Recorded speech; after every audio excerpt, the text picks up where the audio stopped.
Hello guys, I told y'all in the last video, that spear video, that I ordered a Romeo 8 Tango.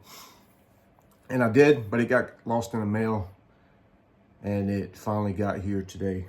And I don't know how much I discussed in that last video. I didn't watch it to refresh my memory on why I chose the Romeo 8 Tango for this weapon.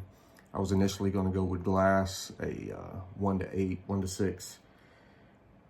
But I wanted more of a Street Fighter type weapon, and with an optic that can still take advantage of the ballistics of a .308 round.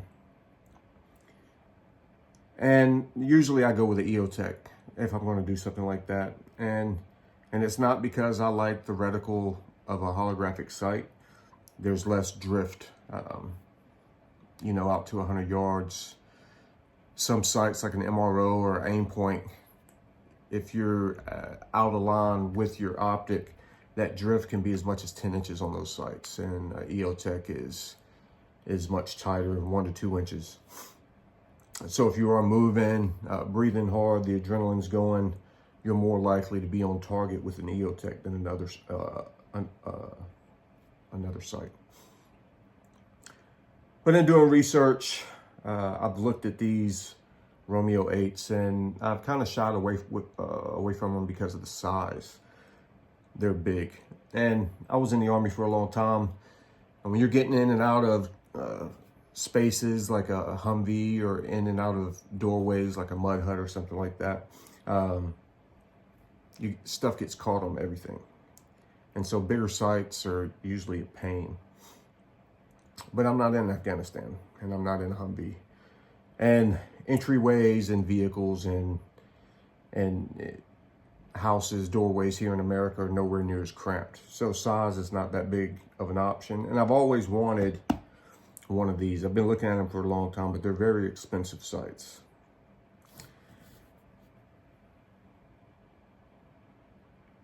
I bought this when it was $729. And if you pay taxes and stuff and the government steals their share, you're close to $800 on it. But I mean, you're not far out of the ballpark, a bill or two from an EOTech. And I wanted to give it a try. I've watched some videos on these before a while back. And I was always impressed with them. One guy took it and threw it off of an embankment like 30 feet in the air, right onto the sight. And it didn't mess up the zero at all. Didn't mess up the sight at all. He threw it from several different distances and heights. And it banged the sight up, as far as chip and paint. But it didn't affect the glass. It didn't affect the zero. It didn't affect the operation of the sight. And to me, that's amazing. Not many sights will hold up like that.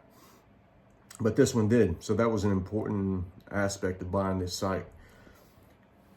And when you think about weight, when you look at these things, I mean, they're a prick compared to other sights. But, I mean, there's a tool for every job, and you have to give something away to get something in return. And I like the durability of the sight. So it comes in a very nice box, very sturdy. And when you open it, the first thing you have is your instruction manual. You have your lens cleaner, and then you have the sight. It has a CR123 battery. It has 2 tools to come with it, if I can get it out.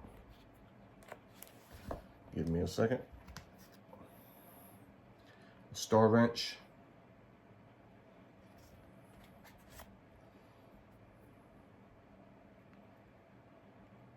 And a wrench, I'm sure this is for mounting the sight and your windage and elevation adjustments. Now this thing is packed in here pretty tight.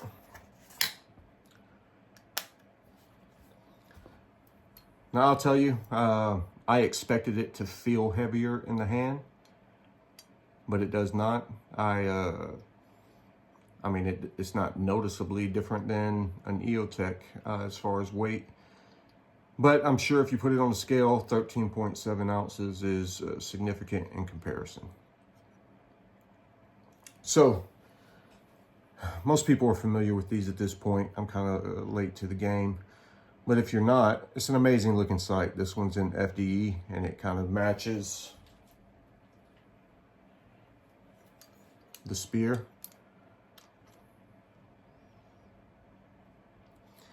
You see it matches the Lancer mag and furniture better than the coating on this spear, but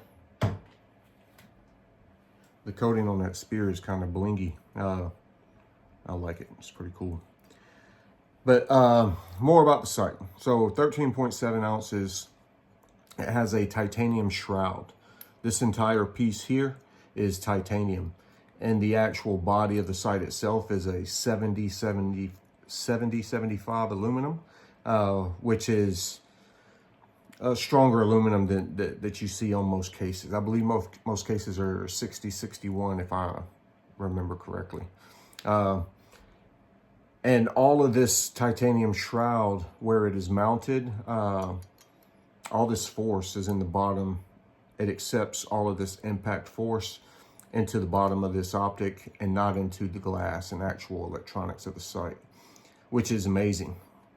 And the mounting screw, another awesome thing about this sight is you torque this thing down to, it's like 85 inch-pounds, I believe, which is a lot for optic. But because of that, I mean, you don't have to worry about your losing zero for an optic coming loose. Everybody that shoots optics, unless you throw Loctite on them, they come loose at some point or another. And I'm sure this one may at some point too. It's shooting 7.62 by 5.1 through it multiple times, but at 85 inch-pounds, it shouldn't come loose very often. Like I said before, it's a CR123 battery that's mounted here. And I have read somewhere that in an emergency, you can actually use this battery cap. You see the shape of it to actually tighten down. It serves as a wrench to tighten down your mounting screw, which is, I mean, that's nice R&D. I like that. And this sight also has 4 different reticles. And you cycle through the reticles as well as the brightness with these 2 knobs here, or buttons. And you have your windage and elevation here. Now this is also a 38 millimeter aperture, which is amazing. When you're running and gunning, being able to use both eyes open while you're firing gives you a situational awareness that it's once you shoot and move with both eyes open, you never want to close an eye again. And so that was always the benefit of an EOTech over other sights for me, is you can run both eyes open unless you're engaging targets out at distance. And so this sight with a 38 millimeter aperture definitely aid you in doing that. So almost everything about this sight, in my mind, was amazing from Jump Street. And I'm not disappointed now that I have it in hand. And this is the first time I've actually touched one. And I buy all this stuff out of pocket. I have a very small sight, as everybody sees. Nobody sends me anything. And so it takes me a minute to decide and get the things that I want to get that are quality. But I'll tell you, if you're thinking about spending $800 on the site and the dollar amount scares you, I would put some of those fears to rest and tell you that it appears to be well worth the money. With all the torture testing and things that I've seen on it, from that aspect, it's worth the money. Fit and finish on it appears to be outstanding. And when I actually go shoot it, I'll make another video and talk to you guys about that as well. But it's a pretty amazing sight. And that CR123 battery, what was it? It has MOTAC. It's a smart function on it. It's motion activated. You set it down for 2 minutes, it will automatically cut itself off. As soon as the weapon moves, it turns itself back on. And based on the intensity of your reticle and how you're running it, this thing can have over 1,000 hours of life at a bright intensity, which is amazing.